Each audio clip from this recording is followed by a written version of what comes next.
U.S. ambassador to the UN. Nikki Haley presented journalists Thursday with what she called indisputable evidence that a missile fired last month at Saudi Arabia by Yemeni rebels was supplied by Iran, thus proving Iran was in violation of international law and a threat to the region. Her findings, however, have been disputed by former leading U.S. intelligence officials whose own conclusions were at odds with President Donald Trump's administration. Since taking office in January, Trump has sought to scrap or renegotiate a 2015 historic nuclear deal between the U.S., Iran and other major world powers, which still support it. Neither the UN nor the State Department has found evidence of Iran violating the agreement, but Trump has pointed to Tehran's behavior elsewhere, charging the evil regime with supporting groups considered terrorist organizations by Washington. When Yemeni Zaidi Shiite Muslim rebels known as the Houthis fired a powerful missile at Riyadh last month, both Saudi Arabia and the U.S. quickly blamed their mutual foe Iran.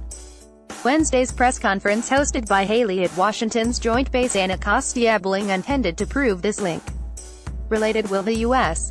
go to war? Iran says it feels like Iraq right before the invasion. Keep up with this story and more by subscribing now. As you know, we do not often declassify this type of military equipment recovered from these attacks, but today we are taking an extraordinary step of presenting it here in an open setting, Haley said.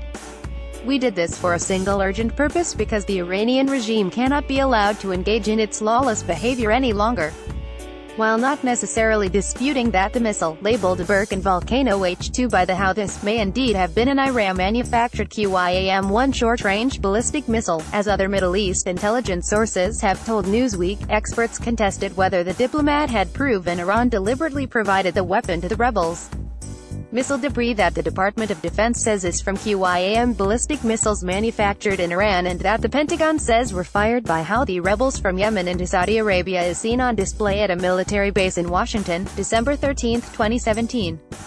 Picture taken December 13, 2017. Experts said there was a number of ways that the Houthi rebels could get obtained such a weapon, and Haley did not prove it was provided by the Iranian government. Jamborg Reuters Haley's evidence that the missile fired at Saudi Arabia originated in Iran included markings consistent with the logo of Iran's missile-making, Shahid Bagheri Industries, and other uniquely Iranian qualities such as the absence of stabilizer fins and the presence of 9 valves, which Haley said was essentially Iranian fingerprints, according to The Hill. The U.S.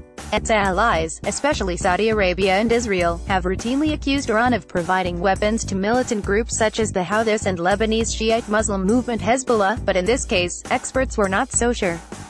The evidence is not conclusive, former CIA Associate Deputy Director of Operations Rob Richer said in a statement sent to Newsweek by digital intelligence platform The Cipher Brief. The Iranians have an extensive defense industry and their weapons are shipped to many parts of the world, he added. Further, those weapons have also been shipped to Hezbollah in Lebanon, the Syrian army, and to militia elements in Iraq, and have even surfaced as far east as the Philippines. Emil Nakhleh, a former CIA senior intelligence official, also suggested the weapons may have come from a number of other sources, just as arms and ammunition from other major powers end up in the hands of militants around the world. On Wednesday, the UK's conflict armament research found that the US and Saudi Arabia had inadvertently provided large numbers of weapons and substantial quantities of ammunition to the Islamic State militant group ISIS through their support for Syrian rebel groups that were later defeated by or joined the jihadis. A still image taken from a video distributed by Yemen's pro-Houthi Al Masirah television station on November 5, 2017, shows what it says was the of-the-launch long-range Burkan 2H ballistic missile aimed at King Khaled International Airport in Riyadh on November 4, 2017. The Houthis claim the missile was made in Yemen. Houthi military media unit via Reuters TV. It is possible that the Houthis could have gotten those weapons from some elements within or outside Iran without the knowledge and complicity of the Iranian government, Nakhleh said in another statement provided by the Cipher Brief. On numerous occasions, in recent years, U.S.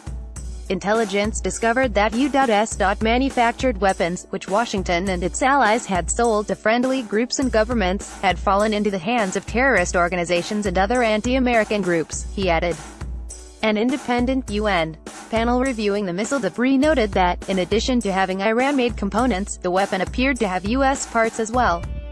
The experts noted that no evidence as to the identity of the broker or supplier could be found, according to Foreign Policy magazine. Iran has outright rejected any involvement in the attack, pointing instead to alleged war crimes committed by Saudi Arabia amid its bombing campaign against the Houthi rebels in Yemen, already the Arab world's poorest country.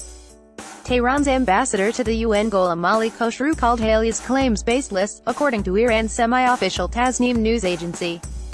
Shortly after the conference in Washington, Iranian Foreign Minister Mohammad Javad Zarif tweeted two images comparing Haley's talk to former Secretary of State Colin Powell's February 2003 UN presentation on Iraq's alleged support for terrorism and missile threat to surrounding countries. Zarif was Iran's ambassador to the UN at the time. A month later, the U.S. invaded and overthrew Iraqi President Saddam Hussein, but failed to produce any evidence of weapons of mass destruction as former President George W. Bush and his administration had alleged. In 2005, Powell called his previous speech painful in an interview with ABC News and reported by Australia's ABC outlet. One of Powell's aides, Army Colonel Lawrence Wilkerson, told CNN it was the lowest point in my life.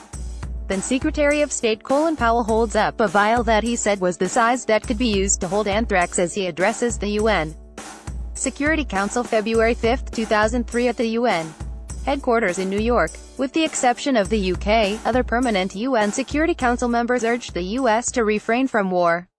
Timothy A. Clary FPGT images Trump's hardline stance against Iran has raised concern among international community, including key U.S.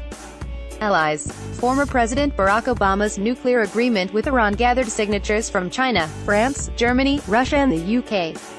All of these countries urged Trump to stick to the deal even as he decertified it in October, a move that left it up to Congress to either withdraw from the deal or renegotiate its terms.